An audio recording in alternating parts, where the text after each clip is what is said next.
IVF ఒక అధునాతన సంతానోత్పత్తి చికిత్స అనేక దంపతులకు తల్లిదండ్రులు కావాలనే వారి కలను నెరవేర్చుకోవడానికి సహాయపడుతుంది. గవర్నర్ కోట ఎమ్మెల్సీలుగా ప్రొఫెసర్ కోదండరాం, అమీర్ అలీఖాన్లు ప్రమాణం చేశారు. మండలి చైర్మన్ గుత్తా సుఖేందర్ రెడ్డి ఇద్దరితో ప్రమాణం చేయించారు. పలువురు మంత్రులు, ఎమ్మెల్యేలు, ఎమ్మెల్సీలు ఈ కార్యక్రమానికి హాజరయ్యారు. తెలంగాణ జనసమితి అధ్యక్షుడు కోదండరాం, జర్నలిస్ట్ అమీర్ అలీఖాన్ ఎమ్మెల్సీలుగా ప్రమాణ స్వీకారం చేశారు. వారితో మండలి చైర్మన్ గుత్తా సుఖేందర్ రెడ్డి ప్రమాణ స్వీకారం చేయించారు. గవర్నర్ కోట ఎమ్మెల్సీలపై కొంతకాలంగా వివాదం నడుస్తోంది. గత పీఆర్ఎస్ ప్రభుత్వం దాసోజు శ్రవణ్, కుర్రా సత్యనారాయణ పేర్లను ప్రతిపాదించింది.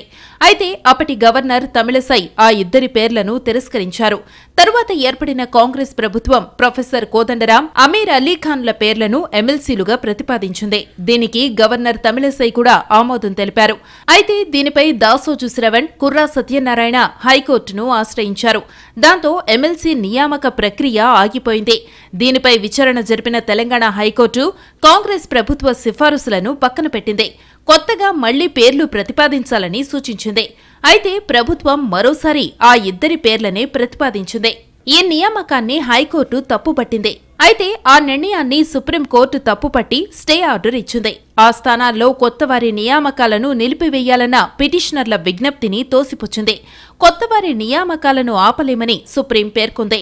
కొత్త ఎమ్మెల్సీల నియామకాన్ని అడ్డుకుంటే గవర్నర్ ప్రభుత్వ హక్కులకు భంగం కలిగించినట్లే అవుతుందని అభిప్రాయపడింది. ఖాళీలను భర్తీ చేయటం ప్రభుత్వ కర్తవ్యమని ధర్మాసనం వెల్లడించింది. దీంతో కోదండరాం, అలీఖాన్ ఎమ్మెల్సీ ఎన్నికకు లైన్ క్లియర్ అయింది. తాను ఎమ్మెల్సీ కావడంతో ఉద్యమకారులు సంతోషంగా ఉన్నారని కోదండరాం అన్నారు. ఈ అవకాశం ఇచ్చిన ముఖ్యమంత్రి రేవంత్ రెడ్డికి ఆయన కృతజ్ఞతలు తెలిపారు. దీన్ని అదనపు బాధ్యతగా మాత్రమే భావిస్తున్నానన్నారు కోదండరాం. ఉద్యమకారులు, అమరవీరుల ఆకాంక్షల మేరకు పనిచేస్తానని తెలిపారు. అనేక మంది బలిదానాలు చేయటం వల్లే తాము ఈ స్థానంలో ఉన్నట్టు పేర్కొన్నారు.